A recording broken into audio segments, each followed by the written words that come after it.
5 вправ, які вам допоможуть отримати себе в формі без спеціального обладнання в домашніх умовах. В цьому мені допоможуть Олексій і Даніель. Вправа, яку я зараз буду виконувати, називається дровосек. Називається тому що ми імітуємо, ніби рубаємо дерево. Виконуємо таким чином. Вихідне положення. Тримаємо ручки над головою. До, випускання видих.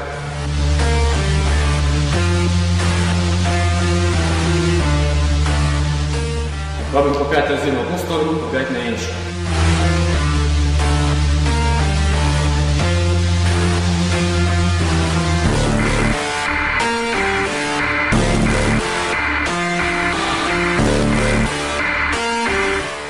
Під час цієї вправи задіяні майже всі м'язи тіла. Наступна вправа, яку я вам покажу, це випади з одночасним згинанням рук на біцепс.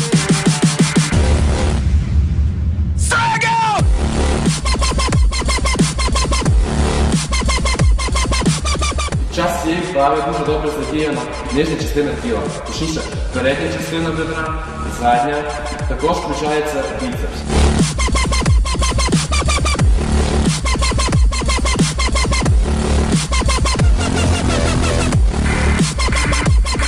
Зараз ми будемо виконувати вправу віджимання кульшовим підніманням рук та ніг. Цю вправу можуть виконувати як і чоловіки, так і жінки. Лежачи. Робимо віджимання. До. Вверх. Віджимаємо частину рук на ногу. До. Вверх.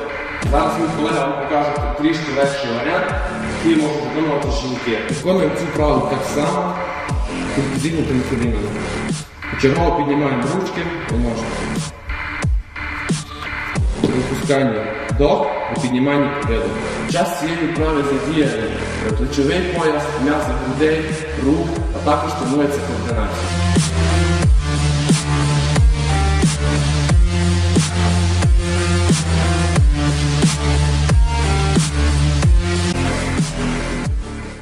Зараз я вам покажу вправу, яку можуть виконувати всі, як і жінки, так і чоловіки. Спочатку я вам покажу більш важкий варіант, далі трохи легше. Отже, вправа має назву гурки. Це базова вправа, під час якої задіяні майже всі м'язи тіла. Поперемінно нижня частина тіла, ножки і верхня частина тіла, груди, ручки, плечовий пояс. Виконуємо таким чином. Ножки, шиї, плечей, робимо згинання з прогнутою спинкою. Піджимаємося, глибоко,